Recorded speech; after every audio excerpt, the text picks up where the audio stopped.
उत्तरीय रेलवे मजदूर यूनियन व एनएफआईआर ने संयुक्त रूप से आंदोलन की घोषणा की। मामला कहाँ कुछ किया कुछ दिया धोखा किया के खिलाफ धरना प्रदर्शन के माध्यम से जो 17/3/2025 से 21/3/2025 तक 19 सूत्रीय मांगों को लेकर ब्रांच लेवल, शाखा मंडल, डिवीजन तक किया गया, जिसमें प्रमुख मांग यूपीएस नहीं ओपीएस चाहिए। इसी मांग के मद्देनजर यूआरएमयू एनएफआईआर ने संयुक्त रूप से Delhi DRM office, state entry road पर विशाल धरना प्रदर्शन व जनसभा का आयोजन किया। सरकार द्वारा दिए गए नोटिफिकेशन का जलाकर विरोध प्रदर्शन किया गया। इस कार्यक्रम में दिल्ली एनसीआर व अन्य प्रदेशों से सैकड़ों रेल कर्मचारी सम्मिलित हुए। मुख्य अतिथि के रूप में बीसी शर्मा, राष्ट्रीय महामंत्री यूआरएमयू, सोमनाथ मलिक अध्यक्ष, प्रेम सोलंकी कार्यकारिणी अध्यक्ष महिला विंग, सोनिया शर्मा, महासचिव उर्मिला डोगरा, सिसोदिया आदि सम्मिलित हुए। आज के इस आयोजन में रेलवे कर्मचारियों के प्रमुख मांगों को लेकर, ओपीएस को लेकर बहुत बड़ा आंदोलन हुआ और आने वाले समय में भी बड़ी घोषणा होगी इसके लिए। मुर्दाबाद मुर्दाबाद सरकार होश में आओ, होश में आओ, होश में आओ, सरकार होश में आओ, होश में आओ, होश में आओ, सेक्रेटरी मुर्दाबाद मुर्दाबाद मुर्दाबाद, होश में आओ, होश में आओ, भारत सरकार होश में आओ, होश में आओ, होश में आओ, भारत सरकार होश में आओ, होश में आओ, होश में आओ, दूरों से मत टकराओ, मत टकराओ, मत टकराओ, कैबिनेट सेक्रेटरी मुर्दाबाद मुर्दाबाद मुर्दाबाद, डीसी शर्मा जिंदाबाद, जिंदाबाद जिंदाबाद, डीसी शर्मा जिंदाबाद, जिंदाबाद जिंदाबाद, यूआरएमयू जिंदाबाद, जिंदाबाद जिंदाबाद, एनएफआईआर जिंदाबाद, जिंदाबाद जिंदाबाद, भारत सरकार मुर्दाबाद, मुर्दाबाद मुर्दाबाद। कैबिनेट सेक्रेटरी अध्यक्ष सोमनाथ जी, कार्यकारी अध्यक्ष प्रेम सोलंकी जी, अन्य वुमेन विंग की अध्यक्ष और जनरल सेक्रेटरी, दिल्ली डिवीजन के डिवीजन प्रेसिडेंट, अन्य साथी और आज की मीटिंग में उपस्थित साथियों, ये एक वीक का प्रोग्राम दिया था। उसके लिए पोस्टर भी हमने निकाला पूरे नॉर्दर्न रेलवे में। जैसे कि हमारे साथियों ने भी कहा कि ये कोई आसान लड़ाई नहीं है। अगर युवा साथी ये जो सोचते हैं कि ठीक है हम अंदर बैठे रहेंगे, यूनियन का काम है केवल स्ट्रगल करना, यूनियन के पदाधिकारी ही स्ट्रगल में शामिल होने चाहिए, लेकिन जिनके लिए यूनियन लड़ रही है उनकी उपस्थिति भी होनी जरूरी है, चाहे वो किसी भी रेलवे के विभाग में काम करते हैं या अन्य सेंट्रल गवर्नमेंट के अदारों में काम करते हैं। तो दोस्तों, अभी आपने देखा होगा कि 4, 5, 6 दिसंबर को मान्यता के लिए इलेक्शन होगा। उस समय कई संस्थाएं आगे आई और बड़े सबज बाग दिखाए। खासकर इस देश का जो रेल मंत्री है, जो एक तानाशाह है, जो एक ब्यूरोक्रेट है, जिसने रेलवे से सप्लाई के लिए अपने रिश्तेदारों की इंडस्ट्री लगाई हुई है, वो पार्लियामेंट के अंदर कागजी घोड़े दड़ा रहा था। अभी अमेंडमेंट बिल जो 1905 में रेलवे बोर्ड बना था, उसको उन्होंने अमेंड किया। यहां तक उस बिल के अनुसार जो अमेंडमेंट है, जो अधिकारी रेलवे के अपनी क्वालिफिकेशन लेके रेलवे के अंदर भर्ती हुए हैं, वो समय आ रहा है कि जब आईएएस लॉबी इस रेलवे अदारे को पकड़ लेगी। उनको भी हमारे साथ आना पड़ेगा। जैसे आपको याद होगा कि नीतीश कुमार के टाइम में पास और पीटीओ पे इनकम टैक्स की बात आई थी। उस समय ये लोग भी हमारे साथ आए, अच्छी बात की। उस समय हमने कंपेल कर दिया था नीतीश कुमार को कि ये वापस होगा, नहीं होगा तो हम भी आपके साथ आएंगे। ये कामगारों की ताकत के ऊपर डिपेंड करता है। ट्रेड यूनियन तभी जिंदा रहेगी जब आप लोग पार्टिसिपेट करेंगे। आपके राइट्स तभी मिल पाएंगे जब ट्रेड यूनियन रहेगी। नहीं तो आपको याद होगा कि ये भारत सरकार जो मौजूदा सरकार है किस तरह के तरीके अपना रही है। अभी रेल मंत्री जी पार्लियामेंट के अंदर और राज्यसभा के अंदर स्टेटमेंट दे रहे थे कि जब से ये बीजेपी गवर्नमेंट आई है हमने 4 गुना ट्रैक जो है उसको बढ़ाया है, उसको रिप्लेस किया है। इससे पहले गवर्नमेंट ने बहुत कम किया था। लेकिन उनको यह भी बताना चाहिए उसी गवर्नमेंट के टाइम में नई टेक्नोलॉजी आनी शुरू हुई। उसी के कारण आज ट्रैक के अंदर मैनुअल काम कम होता है। अगर आपने ट्रैक रेल लाइन चेंज करनी है मशीन के द्वारा चेंज होती है। अगर आपके स्लीपर चेंज होने हैं मशीन के द्वारा चेंज होते हैं। ओवरहालिंग करनी है मशीन के द्वारा होती है। आप उससे कंपैरिजन कर रहे हो लोगों की। आप तब था कि आप सेफ्टी की आपने बात की कि अभी 30% एक्सीडेंट होते हैं। पहले इतने एक्सीडेंट होते थे। पहले आईसीएफ के कोच जो है इतने ज्यादा थे, अब एलएचबी के कोच आ रहे हैं। अरे ये डेवलपमेंट किसने शुरू की ये भी आपको बताना चाहिए। जो एक्सीडेंट प्रोन एरिया है एसीडी लगाने से नहीं होगा खत्म। जब तक रेलवे कर्मचारी जिसको नॉलेज है टेक्निकल काम करता है उसको ही आप रिक्रूटमेंट प्रॉपर नहीं करेंगे तो एक्सीडेंट और बढ़ेंगे। बालासोट का एक्सीडेंट हुआ उसके अंदर रेलवे कर्मचारियों को जेल हो गई। जो ऊपर बैठे थे उनको क्यों नहीं जेल हुई? क्या देखते हैं मंत्री जी? खाली ये है कि एक फ्लोर अपनी उस पे आप जो है सारा मीडिया सेल बना दो ताकि रेलवे की कोई भी कमी है वो बाहर ना जा सके। इस तरह का काम करने का अपनी कमी को भी सोचने का मादा होना चाहिए।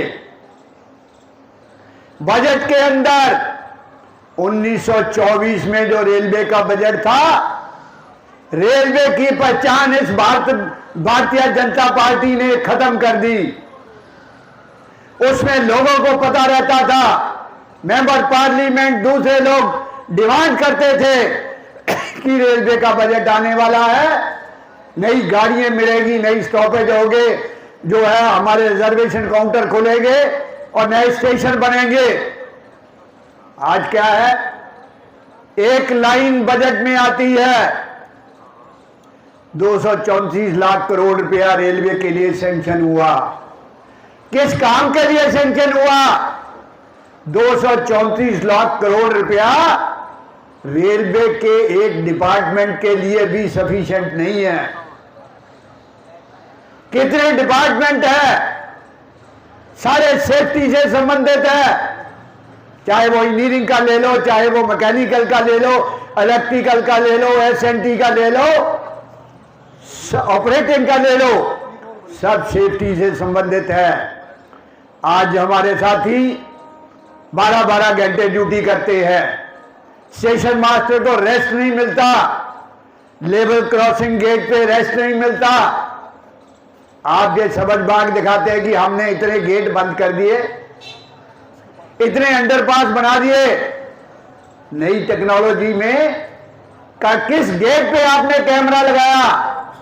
जो हमारा साथी, हमारा भाई एक गेटमैन ड्यूटी करता है, पब्लिक की कितनी गालियां सुननी पड़ती है, कितना मेंटल टॉर्चर उसको सहना पड़ता है, उसके ऊपर अटैक होता है। उसकी सेफ्टी के लिए आज तक आपने कहीं कैमरे नहीं लगाए। क्यों नहीं लगाए? आप सिर्फ कोचेज के अंदर लोगों को बेवकूफ बनाने के लिए एक बार आपने टीवी लगा दिया, 4 महीने चलता है, उसके बाद चलता नहीं। ठेकेदार पैसे लेके भाग गया, उसका कौन जिम्मेवार है? ये रेल मंत्री जिम्मेवार है। भारत सरकार मुर्दाबाद। ये टेक्नोलॉजी अपने आप को कहता है। सरकार होश में आओ, होश में आओ, होश में आओ। इसी तरह रेलवे के अंदर आप वंदे भारत बनाते जा रहे हैं। आपकी जो मंशा है कि रेलवे कर्मचारियों को खत्म करके अडानी अवानी उसको सारा कुछ देना है। बहुत सारा पार्ट आपने दे दिया, एमटीएन दे दी, बीसीएन दे दी, इंडिया कारपोरेशन दे दी, जो है दूसरे डिपार्टमेंट दे, रेलवे के जो 15 कारपोरेशन बना के आपने दे दी। जो एक ठेकेदार सीधा यहां काम लेता था, आपने एक आरएलडीए बना दिया। आप जो है डेवलपमेंट के नाम पे ठेकेदार को देने के लिए इस नई दिल्ली को आप तबाह करने जा रहे हैं।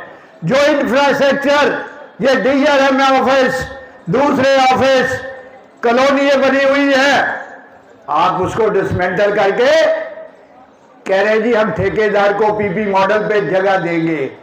क्यों देंगे भाई? ये लोग इतने सालों से जो रह रहे हैं, कोई प्लानिंग से रह रहे हैं। आपकी प्लानिंग पुअर है। मेट्रो रेलवे बनी, दिल्ली के अंदर कितनी जो है डिमोलिशन हुई, वो भी इंजीनियर थे। आप क्या करते हो? आप इसको देने के लिए अपना इंफ्रास्ट्रक्चर उसको खत्म करने देना चाहते हैं, और इसको पहला गिराने में पैसे लगेंगे, फिर इनको देने के लिए अलग पैसा सैंक्शन होगा। वो पैसा कहां से आएगा? आज इस रेलवे कर्मचारी जो 12.5 लाख है, जिनको ये क्वार्टर मिले हुए हैं, उनकी कंडीशन आप 234 लाख रुपया आपने कह दिया बजट सैंक्शन कर दिया। रेलवे के अंदर इतने क्वार्टर हैं, आज उसकी मेंटेनेंस नहीं होती। आप 10% किराया हर साल बढ़ाते हो, किस काम के लिए बढ़ाते हो? क्या एडिशन देते हो आप? जो प्रॉपर मेंटेनेंस है, टैप तक तो बदलता नहीं है, व्हाइट वॉशिंग होती नहीं है, पेंटिंग होती नहीं है, प्लास्टिक रूफ जो है लीक कर रही है, उसकी रिपेयर होती नहीं है। क्या काम करते हैं मंत्री जी? बीजेपी का इलेक्शन अब हुआ, मंत्री जी जहां आ गए वैसे ही हमारे कर्मचारी हैं। अरे मंत्री क्या दे देगा? मंत्री से हमारी यूनियन ने मुकाबला किया है, मंत्री को हराया हमने। आज भी वो बुला के कहता है कि SC/ST वालों ने हमारा साथ नहीं दिया। अरे तुम जो है फिर भी उनको आगे लाना चाहते हो, तुम आओ, खुद ऑफर बनो। अश्विनी कुमार, तुम्हें हम बता देंगे कैसे होता है ये। तुमने जो फेडरेशनों से टक्कर ली है, तुम्हें रहने नहीं देंगे। तुम्हारे टाइम के अंदर तमाम एक्सीडेंट हुए हैं, रेलवे की बर्बादी हुई है। नई दिल्ली के अंदर जो कुंभ के अंदर आदमी जाते थे, जो मरे हैं, इनकी जो अनप्लान्ड प्लानिंग के कारण बने हैं। जब पता है कुंभ हो या छठ हो या होली हो, सब पे रश होता है, आपने क्यों नहीं प्लानिंग बनाई? आपने उनकी लाशों को रातों रात खुर्द-पुर्द कर दिया। सुबह 4 बजे जो थोड़े बहुत लाके थे, उनको जो है एक्स ग्रेशिया दिया। छुपा के काम करना चाहते हो आप। ऐसे पहले भी हुए, लेकिन उन्होंने शो किया कि इतने मर गए, इतने को हमने दिया, इतनी की हमें मदद की। लेकिन ये रेल मंत्री चुप्पा है, मीना है, शैतान है। ये रेलवे के हक में नहीं है। ये कह रहा बोर्ड के एक्ट में जो अमेंडमेंट की है उसमें रेलवे को कोई लॉस नहीं होगा। आईएएस ऑफिसर, डीआरएम भी बनेगा, बोर्ड के मेंबर भी बनेंगे, जीएम भी बनेगा। रेलवे कर्मचारियों की संख्या डे बाय डे रिड्यूस होती जाएगी। वंदे भारत इसलिए चलाई जा रही है, लोगों को कहा जा रहा है, अडानी अवानी रिटायर्ड आदमियों से टच कर रहा है कि इसके अंदर टिकट चेकिंग स्टाफ कैसे मिलेगा, इसके अंदर ड्राइवर कैसे मिलेंगे, इसके अंदर ट्रेन मैनेजर कैसे मिलेंगे, इसके अंदर मेंटेनेंस स्टाफ कैसे मिलेगा। तो दोस्तों, इस देश में संघर्ष करने की जरूरत है। अब जो मेन मुद्दा इस देश के नौजवानों का है, जो मेरे साथियों ने कहा, हम लड़ाई लड़ रहे थे कि जनवरी 2004 से जो नो पेंशन स्कीम आपने लागू की, ये किसी के फायदे के लिए नहीं है। और हमने उदाहरण दिए, सुप्रीम कोर्ट का फैसला है 1957 के अंदर जब ये पेंशन स्कीम लागू हुई, उसके अंदर सोशल सिक्योरिटी का एक एस्पेक्ट था। उस गवर्नमेंट ने इस बात को सोचा, उसके बाद हुआ।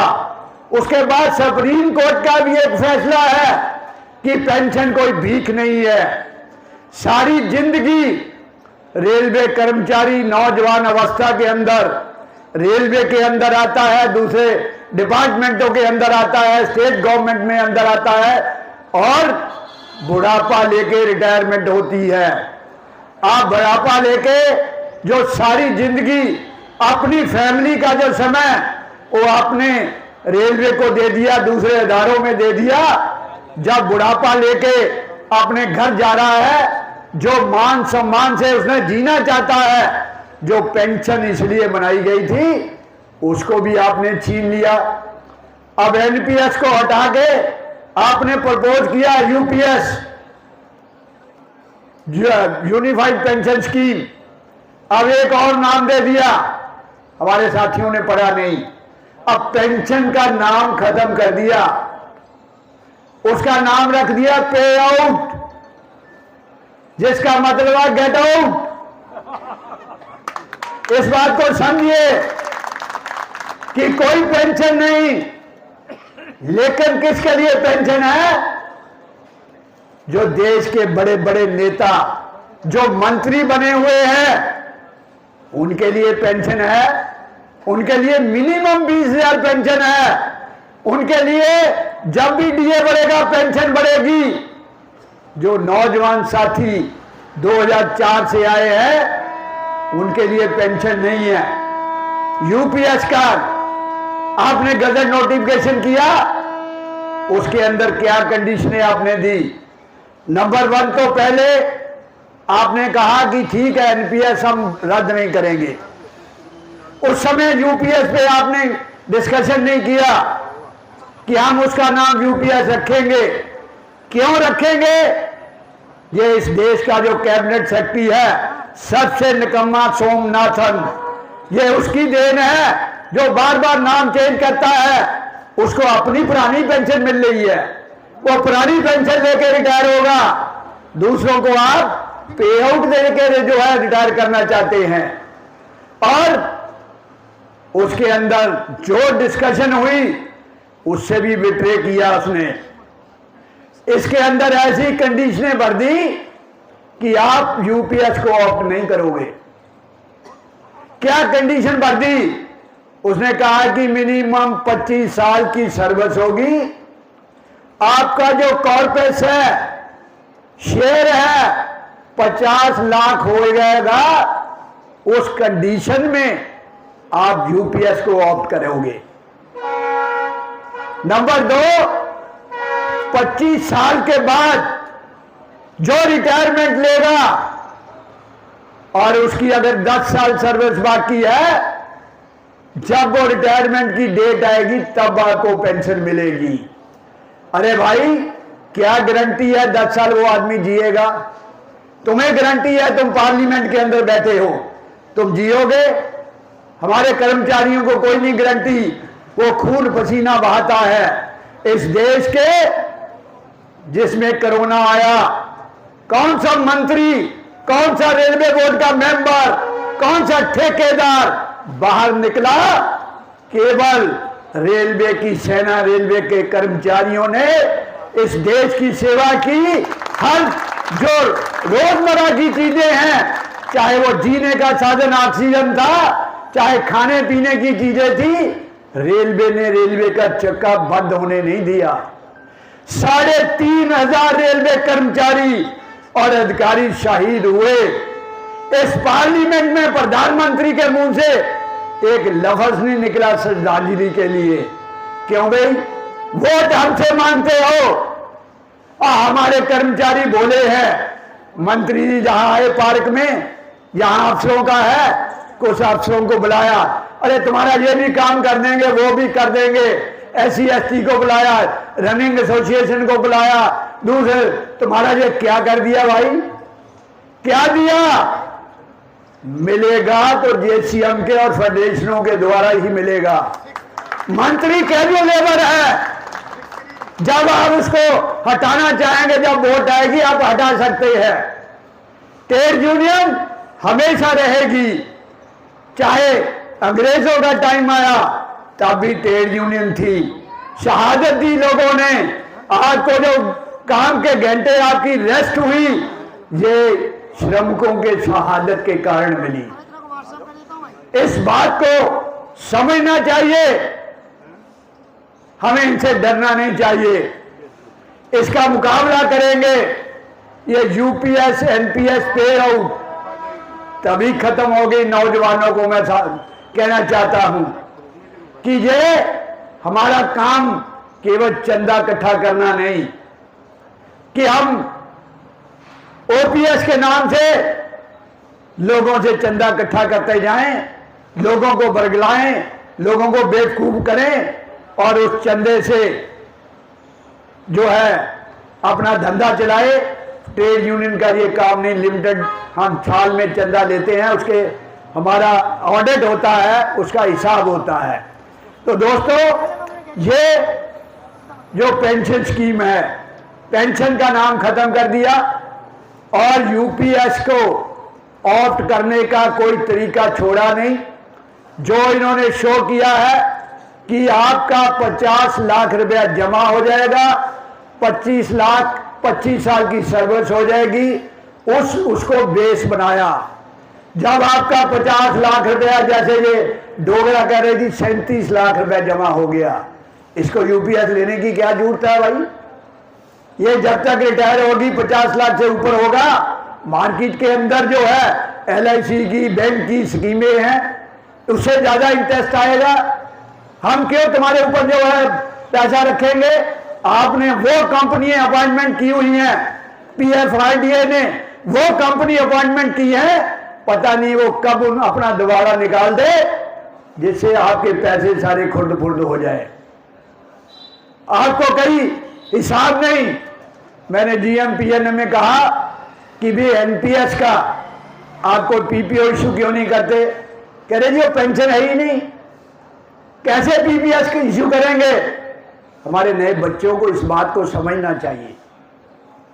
खाली व्हाट्सएप पे काम नहीं होगा, आपको फील्ड के अंदर आना पड़ेगा। हम आगे आएंगे, आप जो है हमारा साथ दो।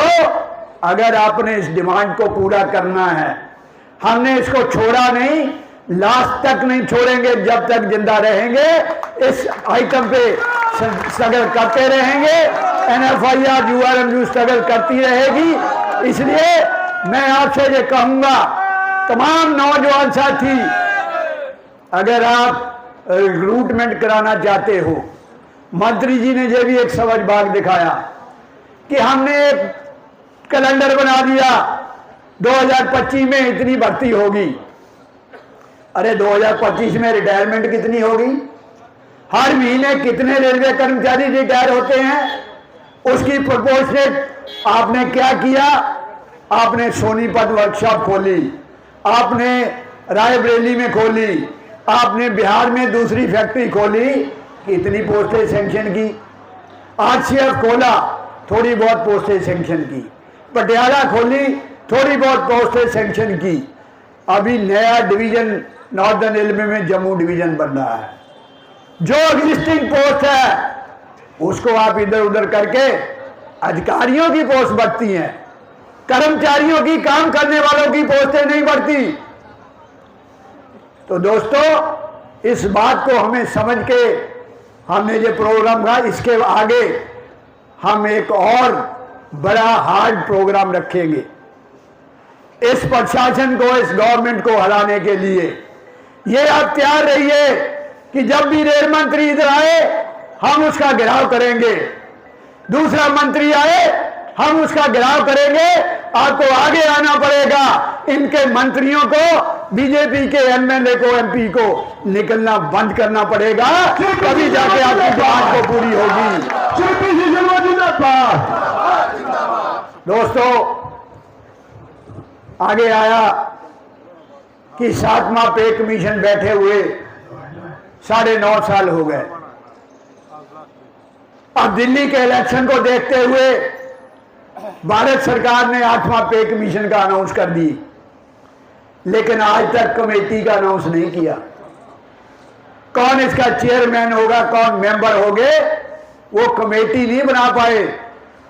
केवल दिल्ली के इलेक्शन को देखते हुए ये 8वां पे कमीशन गठन करने का अनाउंसमेंट किया।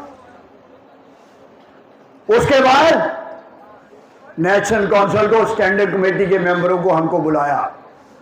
डीओपीटी की सेक्रेटरी ने 10 मार्च को हम लोग गए, हमने टर्म्स ऑफ रेफरेंस 11 पॉइंट उनको सुझाव दिए। मैंने कल ही अपने कंप्यूटर के द्वारा तमाम कर्मचारियों, तमाम हमारे पदाधिकारियों को सूचित किया है कि 8वां पे कमीशन के लिए फिटमेंट फार्मूला क्या होना चाहिए, आपका क्या सुझाव है, और मिनिमम और मैक्सिमम के गैप को कैसे कम कर सकते हैं, पे फिक्सेशन कैसे होगा, सर्विस कर्मचारियों की सर्विस कंडीशन में क्या सुधार हो सकता है। लेकिन मैं एक चीज आपको बताना चाहता हूं कि इसके अंदर ये क्या जो कमेटी चेयरमैन बनता है, नंबर 1 तो उसको हर डिपार्टमेंट के बारे में नॉलेज नहीं होती। लास्ट टाइम में retired chief justice Ashok Mathur ji chairman थे। हमने रेलवे की हर कैटेगरी के बारे में एक्सप्लेन किया और यहां तक उसको कहा कि रेलवे की वर्किंग दूसरे डिपार्टमेंट से कंपेयर नहीं की जा सकती। और कोई कैटेगरी ले लीजिए, उसने कहा जी पुलिस का ज्यादा काम है। हमने कहा नो, काम है पुलिस का, आप एक टैगमैन का काम देख लो, पुलिस को वो साथ में ले जाओ। टैगमैन का काम कितना है, कैसे करता है, 25 किलो वजन लेके 8 किलोमीटर रोज चलता है, ना धूप देखता, ना छाए देखता, ना गर्मी देखता, ना बारिश देखता है, रेलवे को कभी बंद नहीं होने देता। ऑपरेटिंग का काम देख लो, मैकेनिकल का काम देख लो, किसी डिपार्टमेंट में ऐसा काम नहीं है। जब काम ऐसा नहीं है तो हमारे जो है स्पेशल ट्रीटमेंट रेलवे कर्मचारियों को पे कमीशन में मिलना चाहिए। इस बात को माना नहीं वो, जो बाकियों को स्केल दिए वही हमें स्केल दे दिए। हमारा जो लोको पायलट है 4200 ट्रेन मैनेजर है 4200। क्यों भाई, ऐसा क्यों? आप अपने जो है 90,000 तक ले गए हो। 4th पे कमीशन के अंदर डीए का डिफरेंस था। जो नीचे ग्रुप सी के कर्मचारी थे उनको डीए ज़्यादा मिलता था, जो गजटेड कैडर था उसकी परसेंटेज कम थी। मिनिमम और मैक्सिमम के डिफरेंस को कम करने के लिए आप क्यों नहीं करते? नहीं जी, सबको बराबर रखेंगे। अरे बराबर रखोगे जो ज़्यादा काम करता है, हार्ड वर्क करता है, फील्ड के अंदर काम करता है, ये एयर कंडीशन में बैठ के वो काम नहीं कर सकता। इसलिए इसको करिए। सबसे ज़्यादा इसके अंदर जो अनोमली है, झोल है, हम सोचते नहीं। आज हमारा कई वर्षों से, चाहे वो रेलवे कर्मचारी है, चाहे सेंट्रल गवर्नमेंट के दूसरे डिफेंस का कर्मचारी है, या स्टेट का कर्मचारी है, जब फरवरी आती है मैक्सिमम 30% इनकम टैक्स में आपका चले जाता है। और मार्केट की जो रोजमर्रा की चीजें आप परचेज करते हो, आज तो ये अच्छे दिन वालों ने बड़ा अच्छा काम कर दिया। हर चीज पे जीएसटी, खाने पे जीएसटी, कफन पे जीएसटी। कहाँ होती थी जीएसटी पहले? लेकिन मैं ये कहूंगा कि जब आपने मल्टीप्लाई फैक्टर बनाना है तो उसके अंदर इसको जोड़कर मल्टीप्लाई फैक्टर बनना चाहिए, ताकि हमें, आप कह रहे 100 रुपये दिया, 30 रुपये काटने का पहले ही आपने तरीका बना लिया। आप 130 रुपये दो, कम से कम 100 रुपया तो हमारे पल्ले पड़े। तो इसलिए हमें इस बात को जोर हम देंगे। मेमोरेंडम NFIR तैयार कर रही है, इसलिए आपसे सुझाव मांगे हैं कि हमने कैसे काम करना है, और उस पर हमें सुझाव देना चाहिए। जो हमारी तमाम कैटेगरी की वैकेंसी खाली है, 1,45,000 से कुछ नहीं होगा। आज 3 लाख वैकेंसी खाली है। 3 लाख वैकेंसी भरनी चाहिए। जो नए प्रोजेक्ट आते हैं उसके लिए सैंक्शन होना चाहिए। और ये मैचिंग सिलेंडर का सेविंग का सिस्टम खत्म होना चाहिए।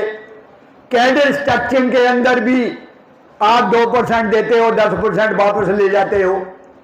ये सारा सिलसिला बंद होना चाहिए। तो दोस्तों, ये वीक जो इसलिए मनाया गया है, अगला प्रोग्राम इसके बाद देंगे। मैं आपको कहना चाहता हूं कि नौजवान साथी, उनका फ्यूचर है।